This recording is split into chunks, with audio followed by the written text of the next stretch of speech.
नुसता तुमचा रोल किती मोठा आहे, त्याची लेंथ किती आहे, काय, ह्याच्यापेक्षा त्याचा इम्पॉर्टन्स गोष्टीत किती आहे त्या कॅरेक्टरचा. आणि गोष्ट तुम्हाला आवडण्याची गरज आहे. समजा कदाचित एखादी कॅरेक्टर खूप छान असेल, रोल मस्त असेल, पण मुळं अख्खा सिनेमात जर तुम्हाला नाही आवडला तर there is no point in doing it. मला पहिल्यांदा गोष्ट खूप आवडली. त्या देशामध्ये जिकडे तुम्हालाच सगळं करावं लागतं आणि यू आर प्रेग्नंट आणि you want to have a child at young couple, कोणीही तुम्हाला मदतीला नाहीये, अशा जोडप्याची ती कथा आहे जी परदेशातच होऊ शकते, ती या देशात होऊच शकत नाही. एका मेकअप रूम मध्ये 3 वेगळ्या चित्रपटातले हिरोईन्स आम्ही एक मेकअप रूम शेअर करत होतो. पण शांतगिरीला वगैरे कसं असायचं, एक पुरुषांची मेकअप रूम, एक बायकांची मेकअप रूम. बरं, खायला मेस सारखं असायचं. सो यू गो देअर, तिकडे जाऊन तुम्ही चहा कॉफी पिणं, खाणं पिणं तिकडे असायचं. ते इगोज नव्हते का आमच्यामध्ये, म्हणजे आम्ही कौतुकाने एकमेकांना, हे तुझं हे काम किती छान झालं. हा, खरं तर त्यांना भेटून नेहमीच मला प्रचंड आदर आणि तितकंच प्रेम असं उफाळून येतं. म्हणजे अर्थातच निवेदिता सराफताई आज आपल्या सोबत आहेत.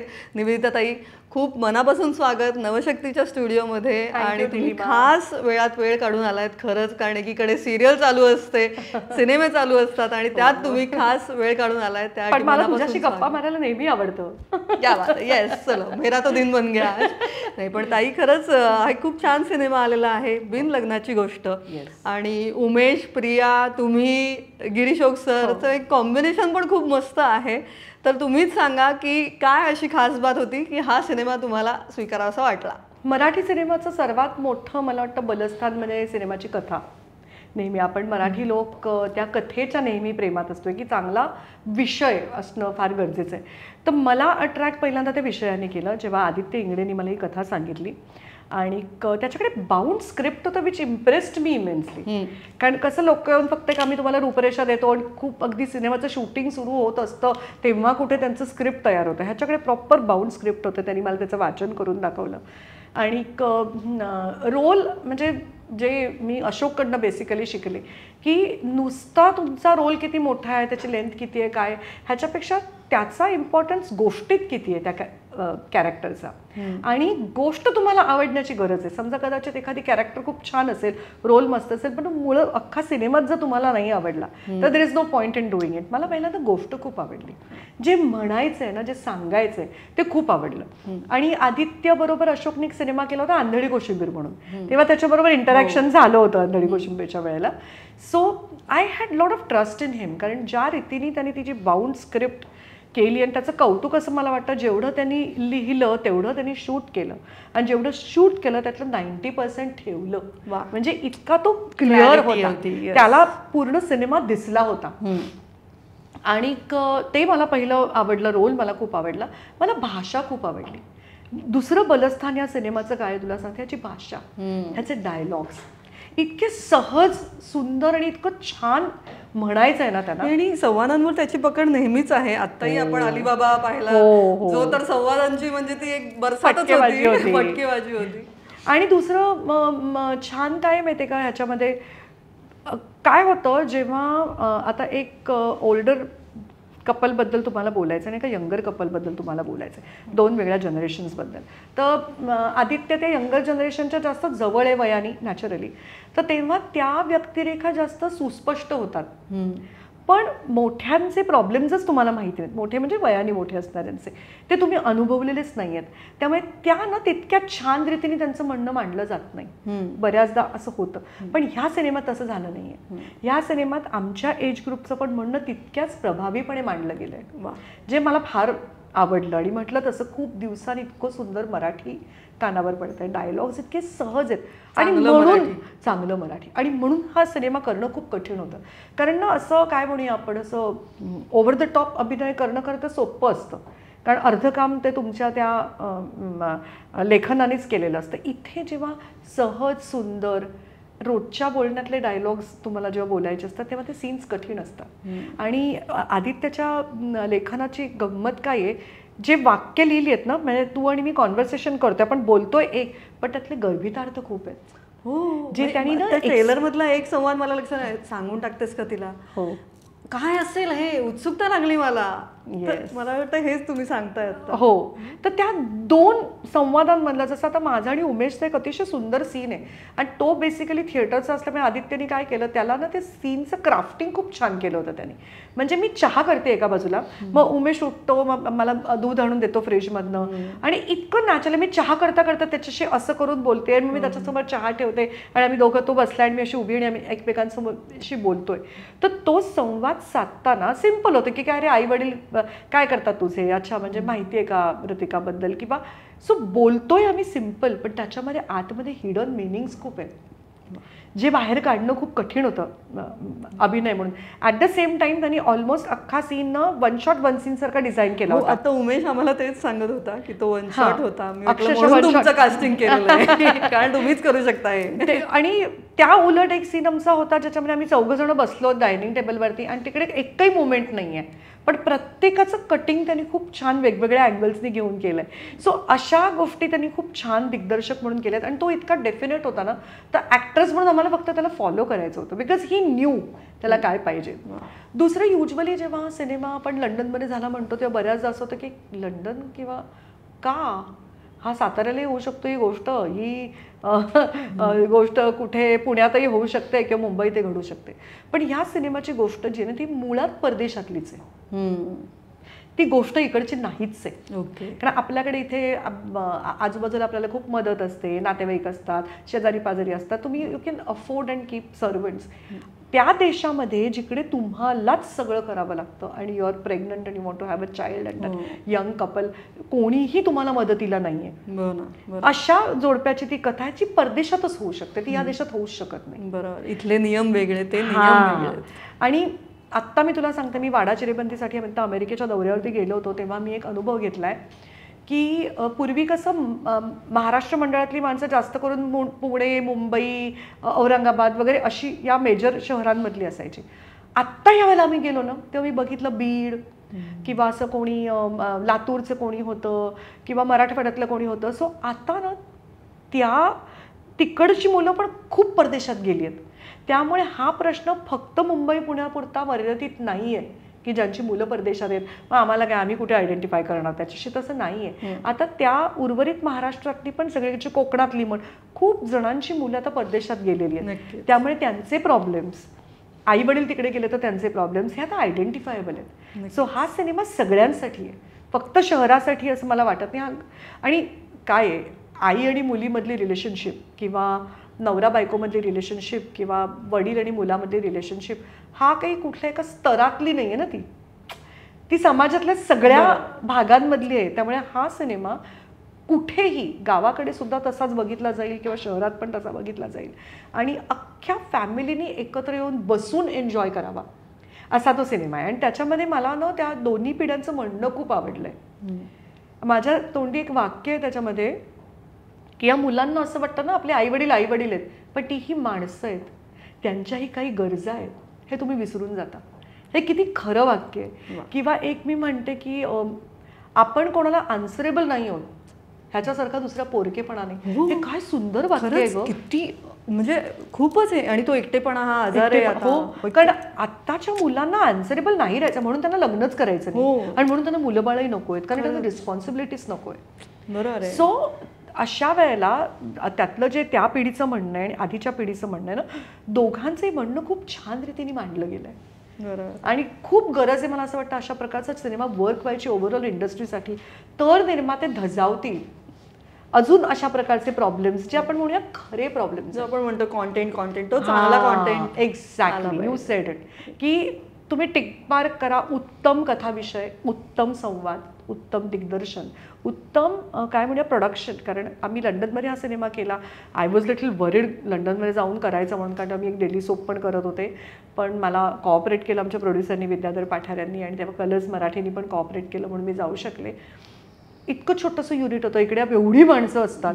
म्हटलं अरे इतकं छोटंसं युनिट आहे तरी काही प्रॉब्लेम्स नाही आहेत किंवा जरा मोठ्यांनी ना तिथे लाईटिंग करताना ना कांठाळ्या बसतील असे आवाज असतात आपल्या की त्या मासळी बाजार भरलाय का शूटिंग चाललंय तुला कळणार नाही. तिकडे एवढ्या शांततेत एवढं हळू आवाजात, म्हणजे या स्वरात लाईटिंग होऊ शकतं, या स्वरात शूटिंग होऊ शकतं. याची जाणीव झाली. आणि आम्हाला काय करायचं होतं, because it was in London, because त्याचा जो सगळा त्यांचा जो आर्थिक जो काही त्यांनी हे मांडलं असेल गणित, खूप कमी दिवसात आम्हाला शूटिंग पूर्ण करायचं होतं. म्हणजे 14 दिवसात मी 12 दिवस काम केलं. सो दिवसाचे सीन्स खूप असायचे. त्यामुळे आदित्यने खूप एक छान केलं होतं की आम्हाला सगळ्यांना, चौघांनाही आम्हाला आधी स्क्रिप्ट वाचून आमचे जे काही प्रॉब्लेम्स आहेत ते आधी सगळे सॉल्व्ह केले होते सिनेमा सेटवरती जायच्या आधी. त्यामुळे एकदा सेटवर गेल्यावरती तिथे तो वेळ नाही गेला आमचा कोणाचाच की मी हे असं का बोलायचं किंवा हे असं काय. We were so clear 4 of us in our mind. आणि मला इतकं कौतुक वाटतं प्रिया आणि उमेशचं.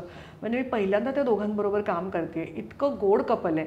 त्यांच्याकडे बघून आपल्याला वाटतं की नाही अजूनही विवाह संस्था आणखीन या सगळ्या गोष्टी राहतील, कारण ते are so committed with each other. आणि इतकं गोड आणि थरो प्रोफेशनल्स, एकदम प्रोफेशनल आहेत दोघं जण. म्हणजे काम करताना नवरा बायको आहेत म्हणून काही ते जाऊन कुचू करत नव्हते, बोलत नव्हते किंवा भांडत नव्हते. ते एकमेकांचे सहकलाकार होते तिकडे, ज्याचं भान त्यांनी फार उत्तम सांभाळलं. आणि चौघही आम्ही ना होमवर्क करून आलो होतो. त्याच्यामुळे आमचा तो सेटवरचा वेळ कमी गेला. आम्ही पॅशनेट होतो आमच्या कामाच्या बाबतीत. गिरीश शोकांबद्दल तर काय सांगू मी. 3-3.5 वर्ष त्यांच्याबरोबर एक मालिका केली. त्या आमच्या जोडीला प्रेक्षकांनी आणि पुन्हा आम्ही एकत्र काम केलं. तर त्यामुळे माहिती होतं म्हणजे गिरीशची कामाची पद्धतीचं व्हेरी जनरस को ॲक्टर. आणि मला माहिती होतं तो कशा रीतीने काम करतो. त्यामुळे सुरुवातीला जुळवून घेण्यासाठी जो वेळ लागतो तो आम्हाला लागलाच नाही, कारण we were already we had work with each other. आणि प्रिया आणि उमेश बरोबर पण मला म्हणजे I enjoyed immensely working with. त्यांचं प्रोफेशनलिझम, त्यांचं काम करायची पद्धत आणि लगन, कामाविषयीचं एक पॅशन जे असतं ना, ते आमच्या चौघांचं मॅच होतं तिकडे. म्हणून आम्ही त्या इतक्या कमी दिवसामध्ये तो सिनेमा पूर्ण करू शकतो. आणि कुठेही चला आता उरकायचा म्हणून एकही सीन केला नाही. प्रत्येक सीन तितक्याच काय म्हणूया आदित्यला जसा हवा तसा त्याने क्राफ्ट केला होता. आणि नितीन वैद्य आमचे जे प्रोड्युसर आहे तिथे खरंच, कारण त्यांनी काय केलं, तो काही फक्त ड्रॉइंग रूम पुरता त्यांनी मर्यादित नाही ठेवला. आमचं तर त्या स्टेशनवरती पण शूट झालं. थ्रू ट्रेन्स येतात तिकडे, त्याच्या परमिशन्स काढणं, गार्डनमध्ये शूट झालं, एक सिमेट्रिक सीन होतं, आउटडोर पण होतं. म्हणजे त्या स्टेशनच्या बाहेरच्या पार्किंगमध्ये शूट होतं. तर एवढ्या सगळ्या परमिशन्स काढायच्या. त्या देशामध्ये इट इज व्हेरी स्ट्रिक्ट आणि they are very particular about it. आणि एवढूशा युनिटमध्ये सगळ्यांना सांभाळून पुढे जायचं हे त्यांनी फार छान केलं. आमची राहण्याची व्यवस्था उत्तम होती, जेवणा खाण्याची व्यवस्था उत्तम होती. त्यामुळे कसं ना असं खूप मस्त शूटिंग पार पडलं. एक वेल प्लॅन्ड, व्हेरी वेल. ताई मला अर्थात जसं तुम्ही हे शूटिंगचे सांगताय, मला कुठेतरी तो जुन्या काळात जो सुवर्णकाळ, खरं तर अर्थातच आपल्या मराठी सिनेसृष्टीचा सुवर्णकाळ, ज्याचे तुम्ही सगळेच आणि आम्ही तुम्हाला त्यासाठीच मानतो, तर तो काळही अनुभवलेला आहे. तेव्हाच्या शूटिंगची मजा ती वेगळी होती. आत्ताचं तुम्ही सांगताय अर्थात हे एक वेगळं आहे, पण कुठेतरी मला तुम्हाला त्या काळात न्यायचं आहे. तेव्हाच्या शूटिंगची गमती काय होत्या या आत्ता एखादी काही शेअर करावी लागेल. अरे बापरे, खूपच गमती. हे असं काही सतत भेटत होतो एकमेकांना. म्हणजे महेश कोठारेंचे सिनेमे म्हण, सचिन पिळगावकरांचे, एस्पेशली या शूटिंगचं म्हणजे आता ते व्हॅनिटी वगैरे पण नंतर आल्या. तुला बिझनेस क्लास नव्हता. एक सिनेमा आम्ही करत होतो तेव्हा तुला सांगते, एक कुठला 3 वेगळ्या, मला वाटतं आमचं तेव्हा थरथराट मधलं गाण्याचं शूटिंग होतं बहुतेक. ते गजानन रे तुला थरथराट मधलं गाण्याचं शूटिंग होतं. तेव्हाच तिकडे आनंदी आनंद नावाच्या एका सिनेमाचं शूटिंग होतं. आणि आणखीन एका, तर एका मेकअप रूम मध्ये 3 वेगळ्या चित्रपटातले हिरोईन्स आम्ही एक मेकअप रूम शेअर करत होतो. पण शांतगिरीला वगैरे कसं असायचं, एक पुरुषांची मेकअप रूम, एक बायकांची मेकअप रूम. बरं, खायला मेस सारखं असायचं. सो यू गो देअर, तिकडे जाऊन तुम्ही चहा कॉफी पिणं, खाणं पिणं तिकडे असायचं. आणि आम्ही छान तिघीही जणी, म्हणजे मला वाटतं मी होते, सविता प्रभुणे होती आणि किशोरी शहाणे होती. अशा आम्ही 3 वेगवेगळ्या सिनेमांच्या हिरोईन्स एका मेकअप रूम मध्ये होतो. हे खूप मोठं आहे ताई. सध्या एका सिनेमातल्या 2 नट्या पण एकत्र व्हॅनिटी शेअर करत नाहीत किंवा मेकअप रूम शेअर करत नाहीत. ते इगोच नव्हते का आमच्यामध्ये. म्हणजे आम्ही कौतुकाने एकमेकांना हे तुझं हे काम किती छान झालं हं. अलका असेल, वर्षा असेल, म्हणजे सुप्रिया पेळगावकर तर माझी जिवलग मैत्रीण आहे. तिच्या बाबतीतल्या माझ्या इमोशन्सच वेगळ्या आहेत. शी इज माय सोल सिस्टर.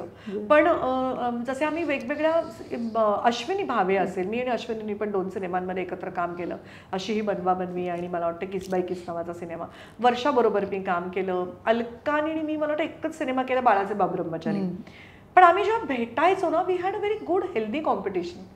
असं नाही वाटलं अरे हे मला नाही मिळालं. म्हणजे असं वाटू शकतं अरे काय मस्त मिळालं नाही role, I wish I would have got. हे इमोशन जास्त होतं. पण आम्ही तोंड भरून एकमेकींचं कौतुक केलं जेव्हा गरज पडेल तेव्हा. आम्ही किती आत्ताच ती वर्षाशी परवा बोलत बोले आपण सगळ्याजणी तेव्हाच्या जर एकदा भेटूया गो. आता म्हटलं हो खरंच आपण नक्की भेटूया. किंवा आता आम्ही अमेरिकेला गेलो तर अश्विनीच्या घरी गेलो होतो. तिने सगळ्यांसाठी छान जेवण ठेवलं होतं. तुमच्या गेट टुगेदरचा फोटो पाहिला. तिने खूपच मस्त सगळ्यांना ट्रीट केलं आणि she is so sweet and such a darling. So my point is की किशोरी आणि मी तर आम्ही मधून बोलत असतो एकमेकींशी. अलका पण काही ना काहीतरी बोलत असतात. अशोकच्या 75ला एका फोनवरती हे सगळेजण एकत्र आले आणि त्यांनी इतका सुंदर आम्ही तो कार्यक्रम करू शकलो. So there was a healthy competition असं मी म्हणेन आमच्यामध्ये. पण मग असं नसायचं का की हा रोल तिला मिळाला आपल्याला नाही मिळाला? मी तुला म्हणते ना हे म्हणणं खोटं ठरेल असं मी म्हणणं की अरे I wish I had got that role असं वाटणं साहजिक आहे. अगं ते काय आता समजा एका कॉर्पोरेटमध्ये 2 लोक काम करत असतील आणि एखादं प्रोजेक्ट एखाद्याला मिळालं आणि दुसऱ्याला मिळालं, त्या माणसाला पण वाटतं अरे त्याला ते प्रोजेक्ट मिळालं, I wish I had got that project असं वाटणं साहजिक आहे. ते त्यासाठी काहीतरी एखाद्याचा दुस्वास करणं, इगो इश्यूज करून मी आता इथे बसले तर तिने तिथे राहायचं नाही, उसकी साडी मेरी साडी से सफेद कैसे असं नव्हतं. ती जेलसी नव्हती. ती जेलसी नव्हती. बऱ्यापैकी हे आणि खूप म्हटलं तसं ना असं खूप हसत खेळत मजेत शूटिंग व्हायचं. म्हणजे ते प्रेशर नव्हतं. आता जे pressure I have to make it big. Multistarrer सिनेमे किती तुम्ही सगळे अर्थात मामा म्हणजे सचिनजी, अशोक सराफ मामा, महेश कोठारे किंवा हे सगळेच खूप एकमेकांना धरून आणि मोठे मोठे सिनेमे एकत्र केले. खूप म्हणजे अशी बनवा रिलीज करताना पण एकमेकांशी बोलायचे नाही. आता आज एका दिवशी जेव्हा तुम्ही 8-9 सिनेमे रिलीज होताना आपण बघतोय तेव्हा म्हणजे येस आता मध्ये प्रिया म्हणाली होती की रविवारी 6 नाटकाचे प्रयोग होते पुण्यामध्ये आणि 6च्या 6 प्रयोग हाऊसफुल होते. म्हणजे लोक नाटकासाठी बाहेर पडतायत तर सिनेमासाठी पण त्यांनी पडावं. पण एका दिवशी एवढे सिनेमे रिलीज होणं हे if you ask me personally मला असं वाटतं की इट इज नॉट राईट. बरोबर. ऑलरेडी पिक्चर्स चालत नाही आहेत. अशाला तुम्ही थोडंसं एकमेकांशी बोललं पाहिजे. थोडंसं एकमेकांना आपण एकत्र नाही येत होत निर्माते म्हणून. ते एकत्र येऊन करण्याची गरज. पण सिनेमात मल्टीस्टारर सिनेमे आता कमी झालेत किंवा आता एक संजय जाधव असतात जे एवढ्या कलाकारांना घेऊन एकत्र काही करतात. आता तसं कमी झालंय. किंवा परवाही मी प्रार्थना आणि रिंकू एकत्र म्हटलं एकत्र आता अभिनेत्री सुद्धा 2 एकत्र येत नाहीत आत्ताच्या. किंवा असं कधी कधी पाहायला मिळतं. तुम्ही याकडे कसं बघता का? तेव्हाचं ते एकत्र येऊन कामही करणं एका सिनेमात जास्त खुल्या दिलानी होत होतं. जास्त खुल्या दिलानी होत होतं. I agree with it. कारण तुला मी सांगते ना आमच्यावरती आत्ताच्या मुलांना I have to make it big हे प्रेशर नव्हतं. आत्ताच्या मुलांना कसं आहे ना हे की मला करायचंच आहे, मला तिथे पोचायचंच आहे आणि त्याच्यासाठी असणारं प्रेशर जास्त आहे. आणि त्या प्रेशरमधनं पिअर प्रेशर खूप आहे, हे प्रेशर खूप आहे. आता एवढ्या मीडिया झालेलं आहे, इकडे काहीतरी होतं, कोणतरी ट्रोल होतं, सतत स्पर्धा वाढते. ती नव्हती आमच्या वेळेला. आमच्या वेळेला जास्त काय म्हणूया आपण जास्त सोपं आणि सहज होतं.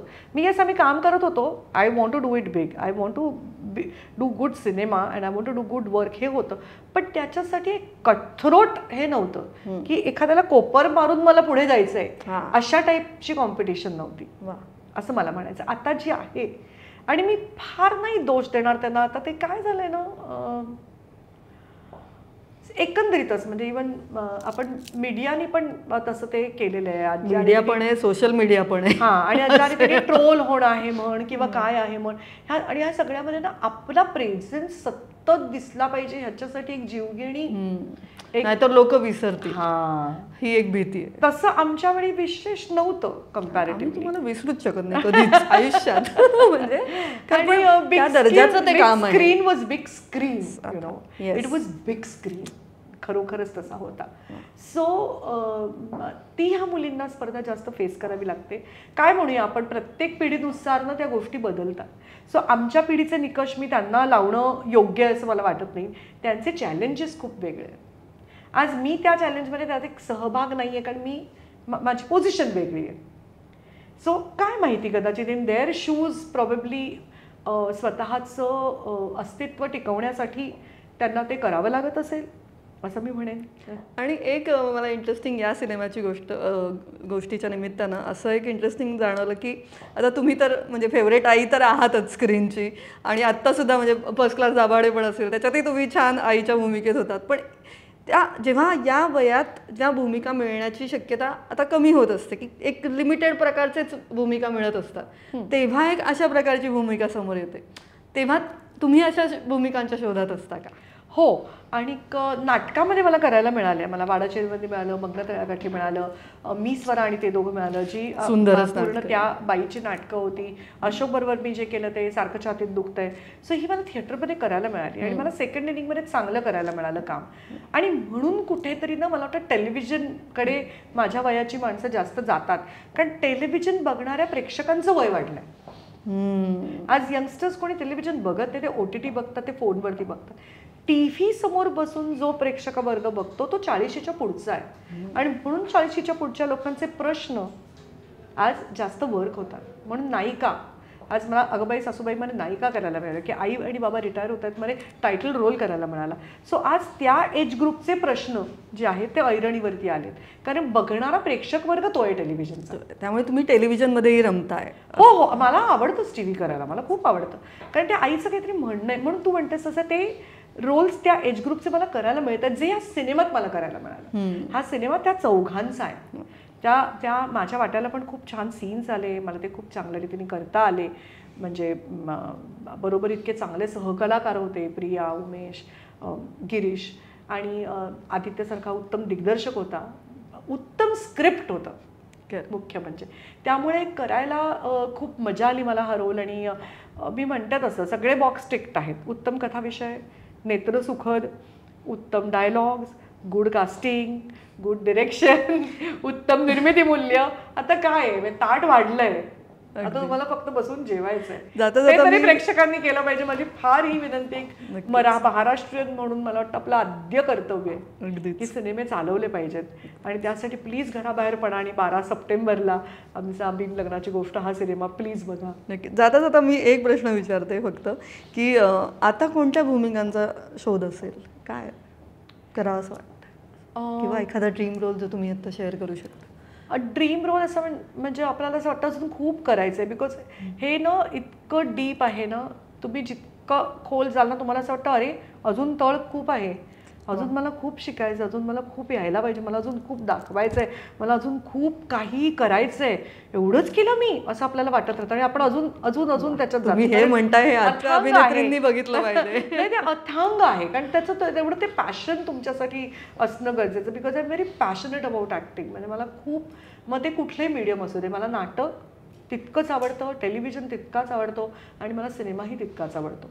आता रेडिओ हे माध्यम तेवढं काय म्हणूया, नुसतं रेडिओपुरतं नाही राहिलं तिकडे, पण आता अलीकडे पॉडकास्ट इज ऑल्सो डिजिटलवरती दाखवलं जातं, नुसतं ऐकण्यापुरतं मर्यादित राहिले नाही, ते पण माध्यम मी म्हणेन. सो मला मुळात अभिनय करायला आवडतो, मग तो कुठल्याही माध्यमात असू दे. तर मला असं वाटतं मला निगेटिव्ह काहीतरी करायला आवडेल, मला कोणी देतच नाही करायला. तुम्ही इतके पॉझिटिव्ह आहात म्हणून असेल.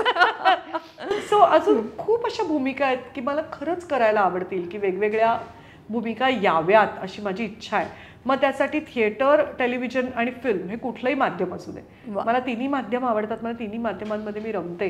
त्यामुळे माध्यम कुठलंही असू दे, पण असा चांगला मध्यवर्ती रोल जसा ह्याच्यात होता. आता मात्र मी स्वतःसाठी कन्फर्म ठरवलंय, आता जस्ट कोणाची आई किंवा असं नाही मला राहायचंय. फर्स्ट क्लास दाभाडे बघशील तर त्याच्यात पण तिला ते कुटुंब एकत्र आणायचं. मला हेमंतनी सांगितलं तेव्हा तेच म्हणाला की ती त्या कोरच्या जागी की माझ्या मुलांनी एकत्र यावं आणि टीचरसाठी शेवटी मुलं ती एकत्र येतात. जरी ती 3 भावंडांची गोष्ट असली तरी त्यातली आई तितकीच महत्वाची असते. कदाचित मला स्क्रीन टाइम तेवढा नसेल, पण जे मला अशोकने कायम शिकवलं, तुझं स्क्रीन टाइम केवढा हे बघण्यापेक्षा की ती व्यक्तिरेखा करतेय काय हे बघणं जास्त महत्वाचं आहे.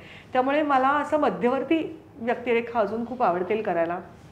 बघूया काय आहे इन द स्टोर. नाही, अर्थातच तुमची एनर्जी अफाट आहे ताई, आणि अर्थात इतके तुम्ही म्हटलं असं तुम्ही स्वतः इतके पॉझिटिव्ह एनर्जीने आम्हाला भेटता आणि प्रत्येकाला तुम्हाला भेटत राहावंसं वाटतं, आणि म्हणूनच वेगवेगळ्या भूमिकांमध्ये आम्हालाही तुम्हाला पाहायचं आहे आणि अतिशय सुंदर सुंदर सिनेमांमध्ये तुम्ही काम करा आणि पुन्हा पुन्हा आमच्या स्टुडिओला पण या.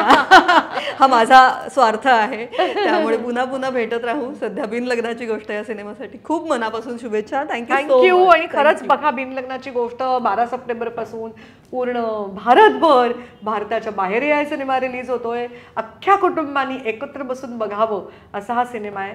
तर एका सिनेमामध्ये असा एक डायलॉग आहे एका इंग्लिश पिक्चरमध्ये की ती मुलगी म्हणते आईला, पण हो पण वडील आहेत ते हेड ऑफ द फॅमिली आहेत ना, त्याला मी काय सांगू.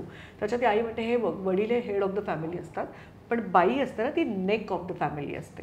तर ती त्या हेडला जिथे पाहिजे तिथे वळवते. शेवटी चित्रपटगृहात सगळ्या बायकाच म्हणजे नेक ऑफ द फॅमिली घेऊन येणार आहेत. तर तुमच्या हेड्सना चित्रपटगृहाकडे वळवा आणि बिन लग्नाची गोष्ट आमचा सिनेमा बघायला नक्की या.